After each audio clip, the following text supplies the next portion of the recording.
Olá, tudo bem? Boa tarde. Vamos lá? Eu encontrei uma frase muito linda em 2 Coríntios, capítulo 4. A Bíblia aqui ela marca de 16 a 20 e no meio dela deve ser 18.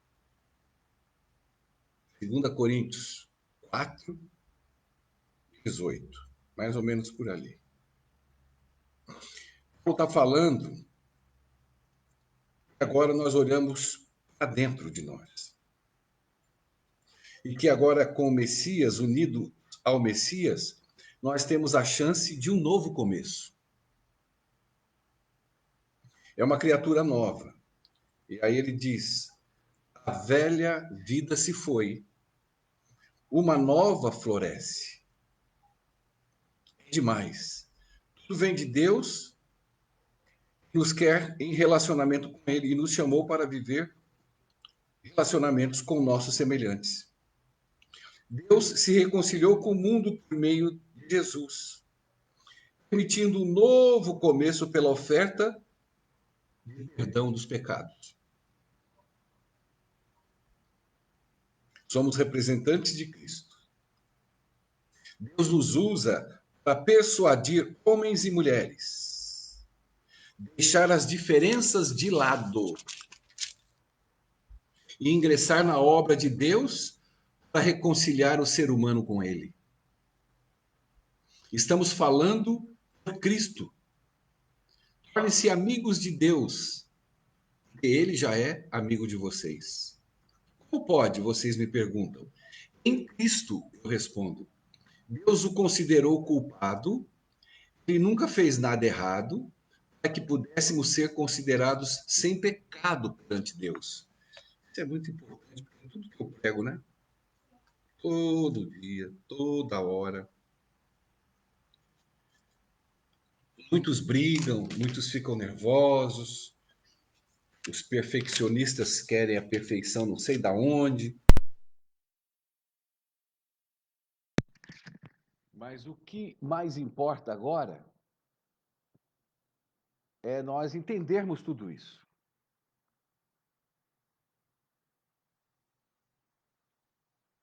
Eu acho que está bom. Para que pudéssemos ser considerados sem pecados perante Deus. Olha que interessante. 2 Coríntios 4, 21. Paulo fala assim: como pode? Vocês perguntam, e eu respondo, né? Em Cristo, eu respondo, diz Paulo. Deus o considerou culpado. Ele nunca fez nada de errado, Jesus. Por que Jesus nada fez de errado? Aí Paulo conclui: para que pudéssemos ser considerados sem pecado perante Deus. Isso eu não vou largar nunca mais. Eu vou fazer até banner para publicar. Como é que eu sou considerado para Deus sem pecado? Em Cristo. Porque eu prego que nós não guardamos nada, né? Não guardamos mandamentos, porque somos pecadores. Erramos todos os dias, pecamos. Mas na cabeça do perfeccionista, ele fala: não é possível, eu tenho que guardar alguma coisa para que Deus me olhe com bons olhos. É assim que os legalistas, moralistas e perfeccionistas pensam.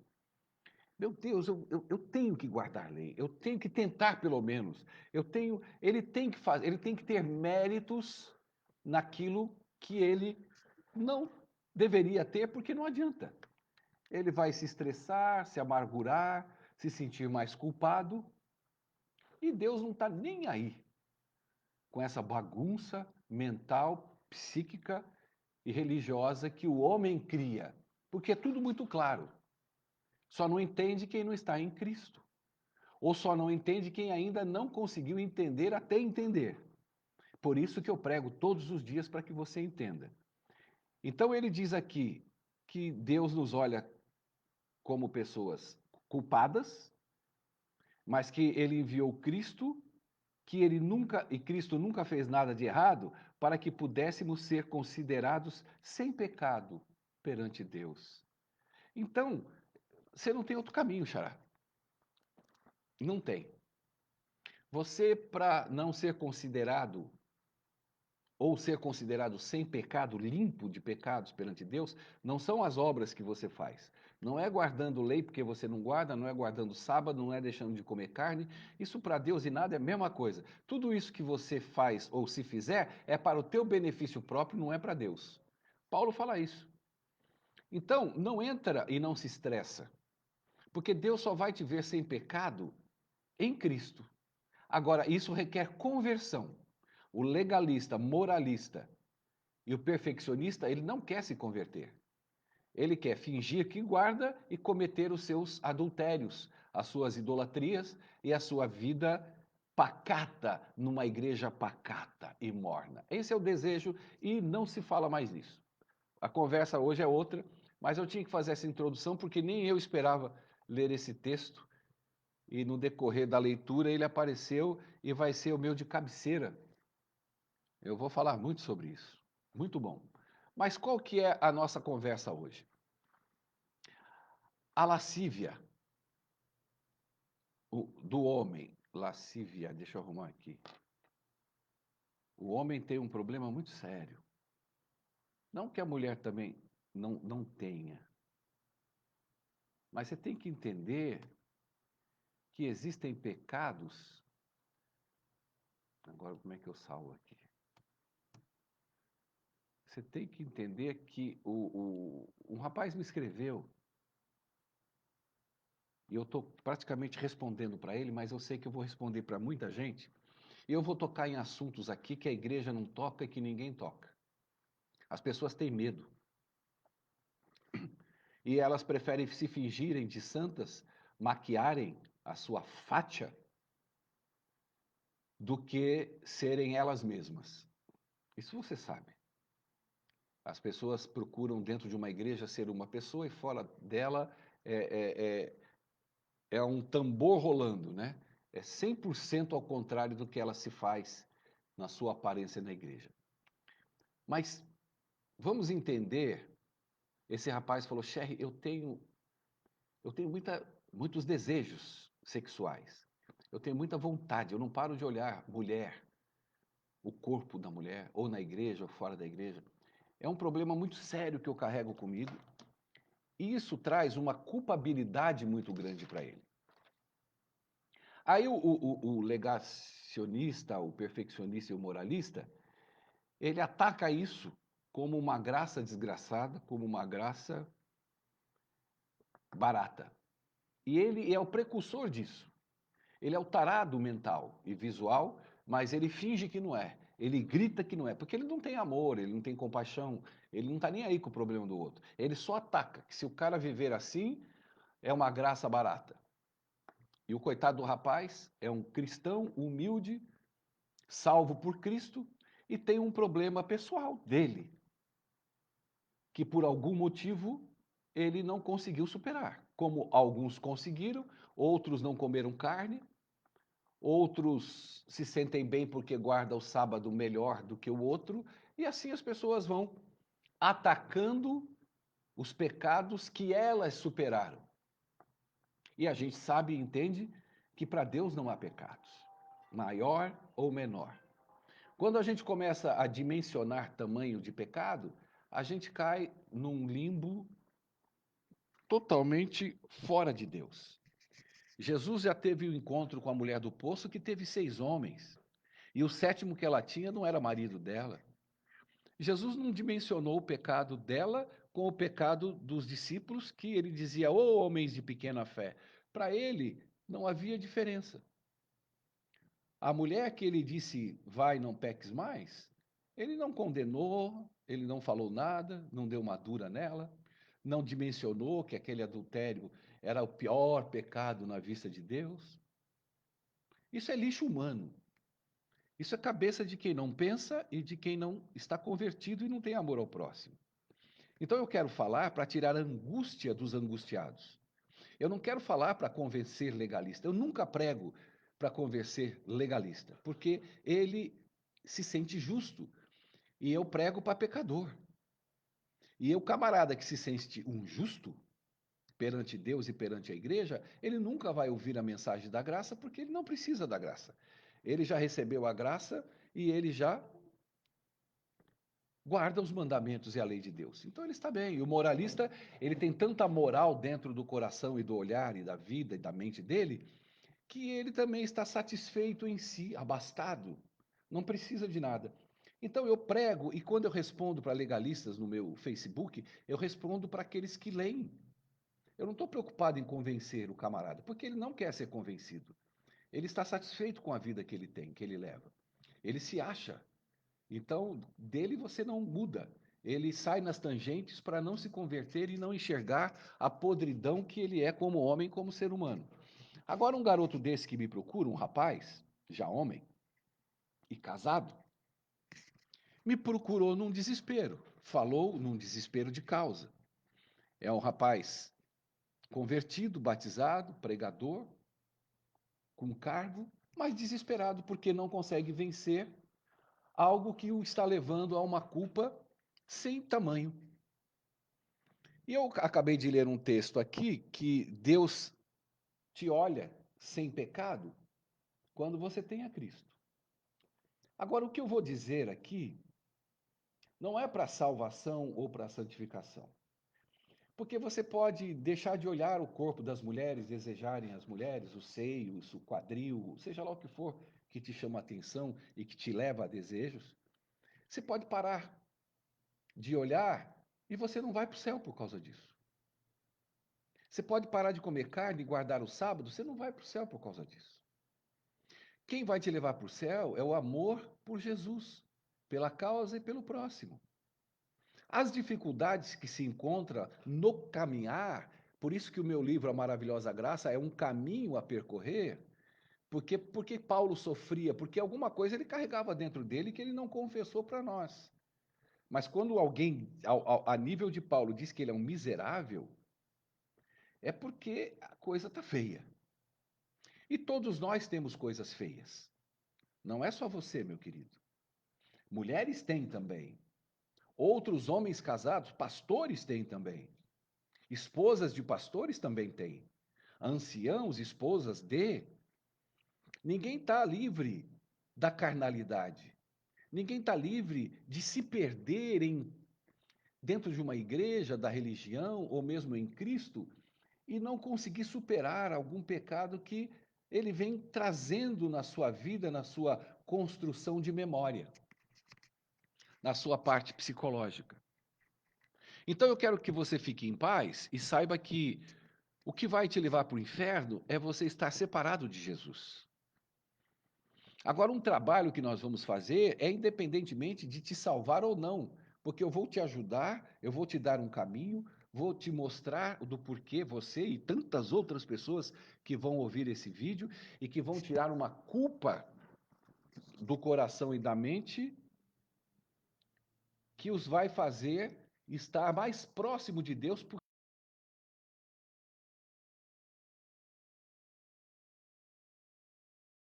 Culpado e não me sentir perdoado, eu vou abandonar Jesus. Eu começo a me sentir culpa e vou recorrendo no meu pecado e nos meus erros. Porque eu começo a somatizar de que não adianta mais. E já que não adianta mais, então eu não vou fazer só isso, eu vou partir para os finalmente. Porque se eu não consigo deixar de pecar olhando, então eu vou partir para o finalmente. Por quê? Porque se sente culpado, não se sente perdoado, e aí começa a bagunçar a vida. Então vamos com muita calma nessa hora. Primeiro você tem que entender quem é Jesus e o que é salvação. Segundo, você vai entender quem é você, quem somos nós e quais os erros e os pecados em graduação, porque a gente gradua pecado, que a gente comete e que nos massacra. Muito bem. Então, você está atendendo a um apetite visual teu. É isso que atrai muitas vezes o homem, porque o apetite visual dele é muito grande. Não existe um homem que não olhe para uma mulher bonita, ou com um corpo bonito, ou numa praia, mesmo casado, que muitas vezes ele não se perde num desejo, numa vontade, num querer. Pode existir, mas a grande maioria não. Pode até dizer que não, bater perninha, fazer beicinho, mas eu quero lidar com pessoas sinceras e que olhem para ela para poder entender o porquê ocorrem essas coisas com a gente. Por que a pessoa fica deprimida se ela é cristã? Por que a pessoa tem ataque de pânico se ela é cristã? Então ela não pode ter sintoma, ela não pode ter câncer? O crente pode ter câncer, mesmo sendo cristão e convertido. Agora, ele não pode ter desejos e apetites visuais. Ora, ele é crente, mas ele é homem. Ele é pecador. Cada um vai ter o seu segmento e seus pecados acariciados, difíceis de superar, mas Deus vê o desejo que você tem de superar esse pecado para que ele não te massacre, para que ele não te torture e não te faça se afastar de Deus. Então, você tem que atender a esse apetite. Muito bem. Primeira coisa que nós temos que entender é que aqui no Ocidente, o mundo é pelado, o mundo é nu, as roupas são agarradas, as mulheres estão cada vez mais siliconadas, cada vez mais com calças apertadas para ir para ginásticas, ombros de fora, biquíni, cavadinho. É um mundo pelado. E ele faz o quê? Ele desenvolve uma mentalidade psicológica muito grande, porque a criança, os jovens, os meninos, eles são taradinhos, eles são safadinhos. Eles começam a entender e começar a conhecer a sua parte sexual, tanto o homem quanto a mulher. Então, o que que ocorre? Isso vai sendo construído na vida. Aí ele fica mais mocinho, aí chega na puberdade, 14, 15, 16 anos, ele acha a bananeira linda. Se a bananeira não tiver muito envergada, ele fica excitado em ver a bananeira mais em pezinha. E aí eles começam a discutir entre si, mulheres, meninas, quem pega, quem não pega. Isso vai se desenvolvendo na vida da pessoa. Diferente do mundo árabe. O mundo árabe é todo mundo coberto. Eles não têm os desejos como nós temos, porque foi desenvolvido através de um mundo nu. Lá, o desejo deles é pegar a carne, é tocar. Eles ficam enlouquecidos quando mulheres do Ocidente vai para lá. Então, quando eles olham aquela mulher, o desejo sexual do atrativo dele é muito forte. Muito bem. E aí você cria sinapses, hábitos. Você incorpora essa nudez proibida na sua cabeça. Isso vem. Você está na igreja, essas coisas são naturais, elas ocorrem. Você está no mundo que você está vendo. E aí o que acontece? Você acaba sem perceber, é, é como um homem, fica tão natural que é como quando um homem vai fazer o xixi. Ele faz o xixi e ele já tem a fórmula na sequência quando termina o xixi, naturalmente. Ele não precisa pensar. Aí vira um hábito natural, vira um reflexo. Ele vira um ratinho condicionado dentro do seu mundo que gira numa roda gigante. E aí isso permeia a vida dele. Mas ele é crente. E ele é proibido. Ele não pode ter desejo. Porque senão ele vai para o inferno. Aí o homem prega lá, o ancião briga, e aí vem um estudo bíblico que diz que ele vive em pecado, pensando em ter desejos sexuais. E os hormônios dele está pilhado e o dela está nascendo. A menina de 13, 12, 13, 14, 15 anos, ela vive uma vida de temor. Quando é crente é pior ainda. Porque ela está dentro dela nascendo uma outra mulher. O garoto começa a ter espinhas, falar grosso, mudar a corda vocal. Começa a aparecer aqueles desejos que ele não sabe nem de onde vem, ele acorda, ele dorme, e aí ele vê que é pecado, aí ele entra em pânico. E quanto mais pecado, mais sentimento de culpa, mais recorrente é o desejo. É o contrário. Você só começa a vencer os desejos, os apetites, crucificar, quando você relaxa no tema que te aplica culpabilidade. Porque quanto mais mal você se sente, mais desejos você tem. Quanto mais você satisfaz a sua área carnal e depois se sente culpado e fala: Meu Deus, eu vou para o inferno. Porque eu fui para o banheiro, tomei banho e fiz e não devia ter feito. Ó Senhor, E aí ele se sente culpado 2 dias. Aí no terceiro dia volta tudo de novo. Aí ele já.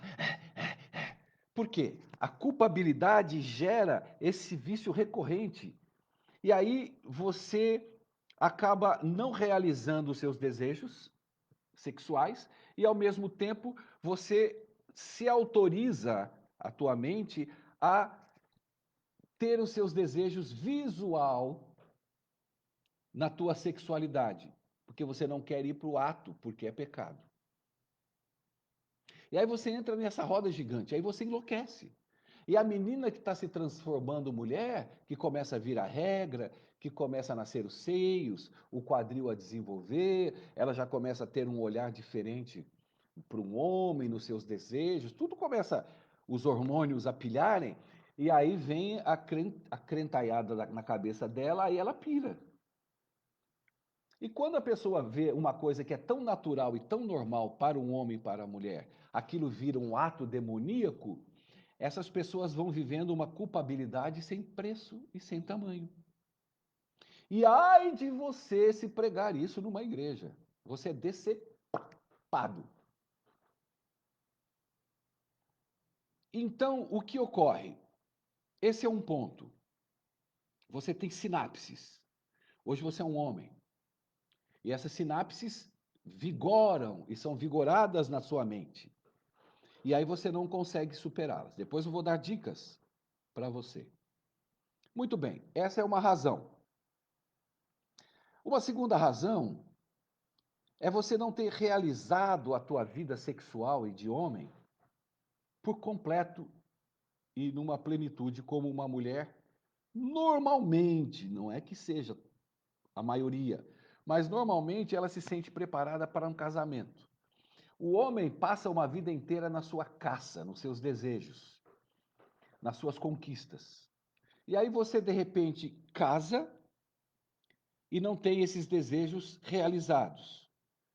Por algum motivo no teu coração, a tua experiência masculina, ela não se esgotou. E você se casou. Como todo crente, ele casa para ter sexo. Tem um pastor aí que eu não lembro o nome dele, que ele diz que o cara casa para ter sexo, depois que casa, nunca mais quer fazer sexo. Porque é recorrente isso. Aí todo mundo casa novinho. Essa experiência na tua cabecinha não foi esgotada. Aí você está casado. E aí você tem essa mulher, mas dentro de você ainda tem um homem, um caçador, um desejoso. E isso vai girando na tua mente e vai permeando e vai ativando essa esse teu apetite. E ele parte para o visual. E aí você fica desejando, desejando e desejando. E ainda um outro ponto importante a se notar é você fazer transferências e culpando a sua esposa. E vice-versa. Como você tem todos esses parâmetros, essas sinapses? Porque pode estar tudo juntos, ou pode ser um, pode ser o segundo, e pode ser esse terceiro, que é a parte da conjugalidade. Você se sente insatisfeito e você no convívio com a tua mulher, você pode criar novas sinapses de que está casado e que tudo que ocorre na sua vida está piorando ou está melhorando. Você transfere uma piora porque a mulher não faz o que você quer, para o teu apetite, porque ela não se cuida como você deseja, e aí você busca nas outras mulheres aquilo que você diz não ter em casa, e isso te livra de uma culpa. E aí você parte para o ataque visual. Então você está cheio de manias, é um predador subjetivo.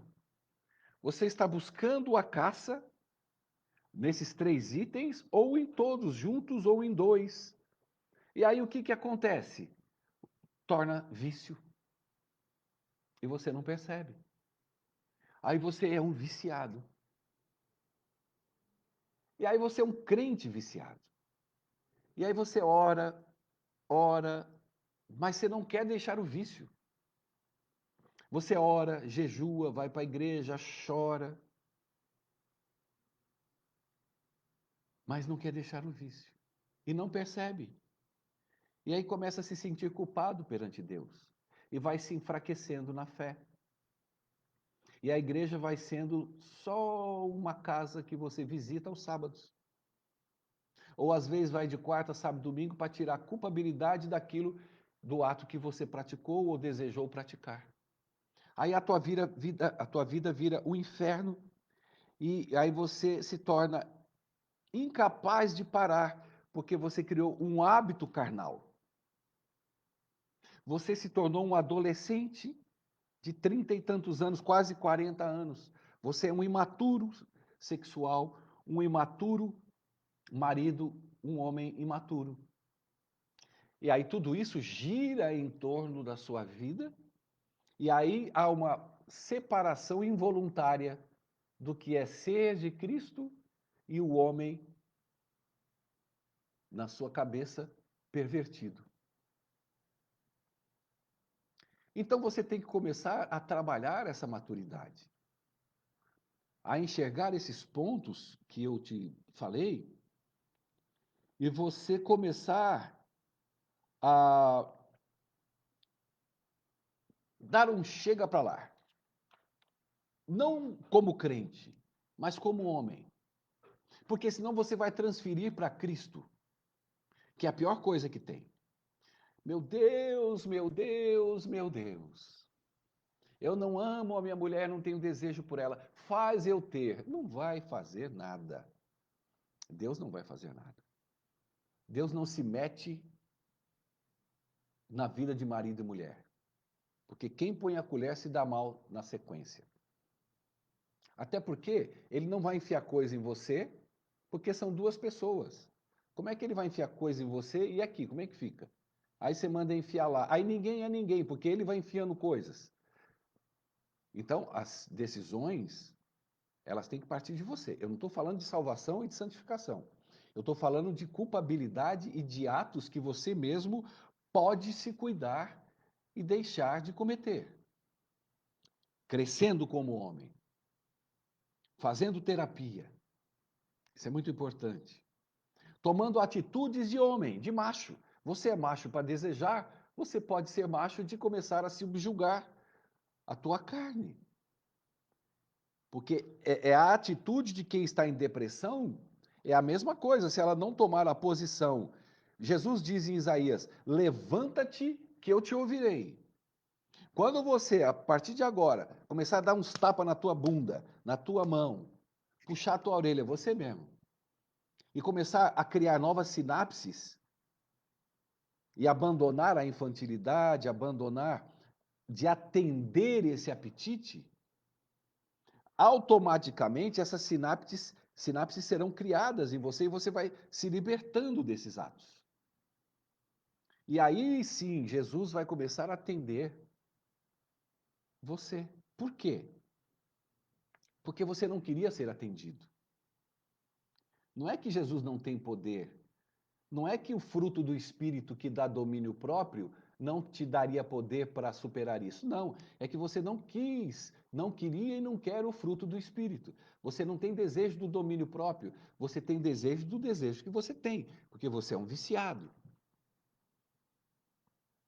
Então, quando você começar a trabalhar esse antivício, o teu coração começa a ter uma nova perspectiva, o teu olhar começa a ter uma nova perspectiva, você começa a cuidar de você, da tua família e da tua esposa. E aí você se pôs em pé perante o Rei do Universo, e aí você se entrega em definitivo a Ele, porque você realmente tomou uma decisão, e aí sim, você ao entregar-se ao Espírito Santo, aí você vai ver os frutos ou o fruto do Espírito agindo em você. Tá bom? Siga em frente. Você também que está com problemas que não consegue superar. Tome posições. Entenda que você é ser humano e que todas esses meandros de sinapses construídas na sua memória faz parte de você. É igual um viciado em cocaína, em crack. Isso vai permear a vida dele. Se ele não fizer um trabalho de desintoxicação mental, carnal do organismo Não adianta ele orar. Orar sempre é bom, mas se ele não fizer um trabalho, como é que ele quer que Deus abençoe? Na hora do prazer, ele buscou até o fim. Agora, na hora de tratar, ele quer jogar para Deus resolver? Não, vamos trabalhar junto, vamos crescer. Vamos deixar de ser criança. Beleza? Então, que Deus te abençoe. Falaremos muito mais sobre temas que muitas vezes você não ouve. Que Deus te abençoe. Se quiser, compartilhe esse vídeo. Tenha paz. E tenha certeza de que Deus não te abandonou. Você pode abandoná-lo por culpabilidade, mas ele não tem problema de autoestima. Ele te ama e morreu por isso. E como eu li, porque para que pudéssemos ser considerados sem pecado perante Deus, que é Jesus. Um abraço, tchau.